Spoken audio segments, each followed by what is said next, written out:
This video is sponsored by NordVPN, the world's best airline. That's where Abu Dhabi-based Etihad was heading a decade ago.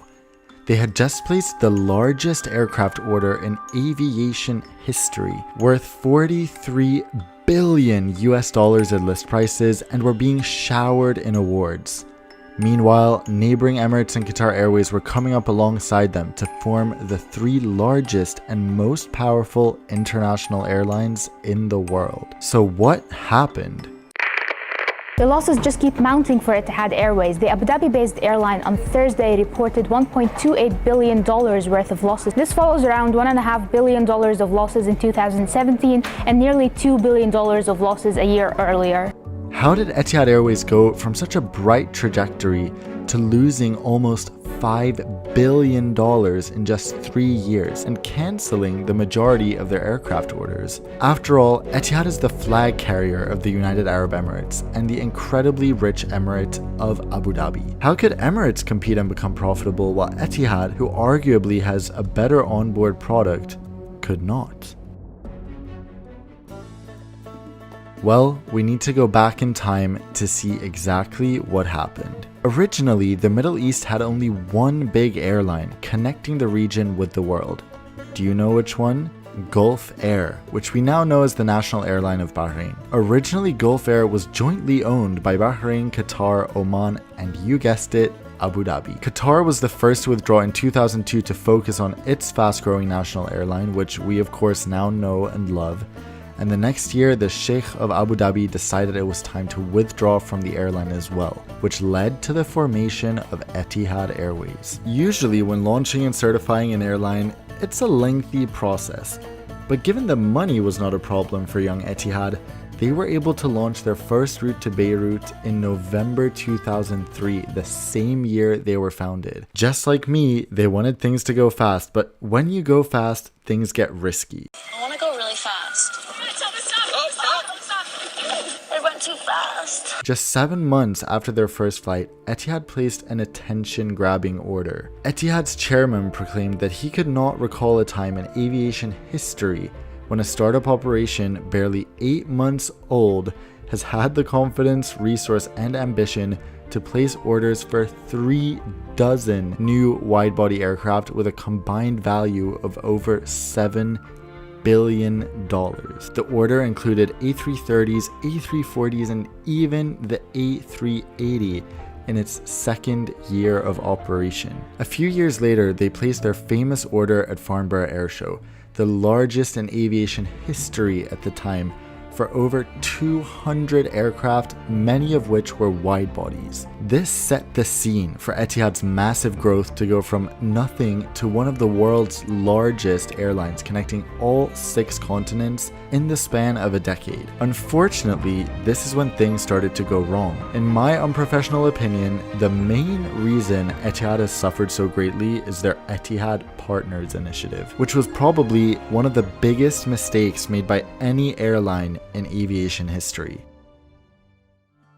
There are a few other important reasons that contributed to their record losses that I'll mention later, but this simply can't be overlooked. Now here's the thing, the aviation industry is already one of the toughest businesses in the world if you want to turn a profit, and even the strongest players can go from huge profits to huge losses within the span of a year. As a consequence, there are always airlines that are on the brink of bankruptcy. Of course, there is a chance they'll turn around, just like many airlines have done in the past, but there is a great risk to investing money in an airline that is already making huge losses. So bring in Etihad's diversification strategy, Etihad Partners. Instead of joining a typical airline alliance, Etihad's then CEO James Hogan decided that the best strategy would be to invest in struggling airlines, obviously at a relatively low price, and do somewhat of an external and internal overhaul to ensure profitability while giving them a partner to bolster each other's networks. This started with Etihad's infamous investment in Air Berlin, where they acquired an almost 30% stake in late 2011.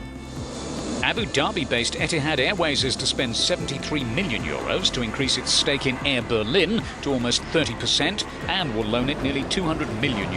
Air Berlin had been making pretty significant losses in the years prior, but 2011 was by far the worst year for them. I won't go into any of the issues that Air Berlin faced in this video, but clearly Etihad as a majority partner was intent on changing their trajectory. The following year, Etihad invested in numerous other airlines like Air Seychelles, Air Lingus, and Virgin Australia, as well as Air Serbia, which seems to be one of their only remaining investments. These were all relatively small investments or small airlines, so definitely not large enough to sink Etihad. However, Air Berlin, with its fleet of hundreds of aircraft, only turned around somewhat to make a meek profit of €6.8 million in 2012. Etihad had invested more than 10 times that at €73 million. The following years, things got worse and worse. Etihad's investment was becoming less secure by the day. Meanwhile, Indian authorities announced that they would allow foreign airlines to take up to a 49% stake in Indian carriers. And in November 2013, Etihad made another fateful decision. Jet to sell 24% stake to Etihad Airways for 1,600 crores. And the deal is finally going to get closed by March 2013. That's what our sources are telling us at this moment.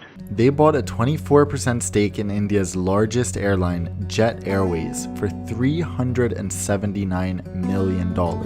This could seem like a smart way to capture the massive and fast-growing Indian aviation segment, except Jet Airways was another airline in need of a turnaround.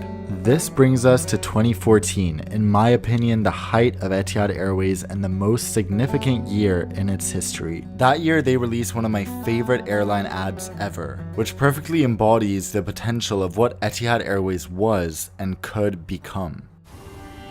Occasionally, people come along who are not content with simply moving things along. They want to take things further. Tear up the plans and start again. Then, take another brave step.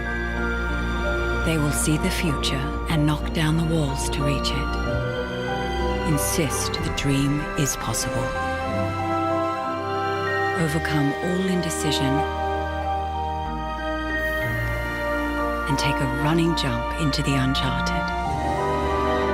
Bored by reinvention of the superficial kind, they want more. Because their goal isn't to improve on what has been done before, but to totally reimagine it.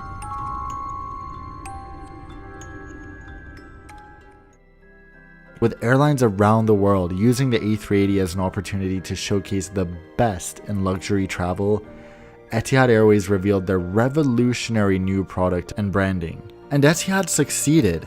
The whole world was talking about Etihad and everyone wanted to try them. Etihad was finally making decent profits and things were really looking up. At the time, Etihad's onboard products greatly overshadowed their Gulf competitors Emirates and Qatar, despite the former having onboard showers. The residents had truly raised the bar for luxury travel, and the future seemed exciting as Etihad promised massive growth. As if Etihad wasn't making enough waves, not least by worrying their competitors with their airline investments on 5 continents, they announced that they would take a 49% stake in Italian flag carrier Alitalia for €560 million. This isn't the first time Alitalia has flown into financial headwinds. It's been fighting for its financial life for years. The airline was rescued from failure in 2009. It cut costs, but since then has accumulated debts of over €1 billion.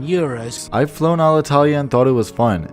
If I told my cat I liked my flight, even she would know that investing in Alitalia probably wouldn't be the wisest decision. But again, Etihad was hoping for a successful, say it with me, turnaround. If there's any proof that money can't solve all your problems, it really is Etihad Partners. 2015 was by all measures Etihad's best year. Their image was the best it had been. They'd recorded their highest profit ever of $103 million, flew 17.6 million passengers, and had the most aircraft they've ever had in their fleet. 121. Sadly for Etihad, their investments weren't improving. In fact, they were getting worse and worse. Air Berlin, Jet Airways, and Alitalia were like three heavy stones weighing Etihad down and provided far less value than a traditional code share agreement would, especially with Etihad's expanding network. 2016 became a real wake-up call for the airline, which perhaps came too late, as they suddenly lost a mind-blowing $1.8 billion in 1 year, all while being forced to cut routes. The next year, Alitalia went into administration and Air Berlin completely went out of business.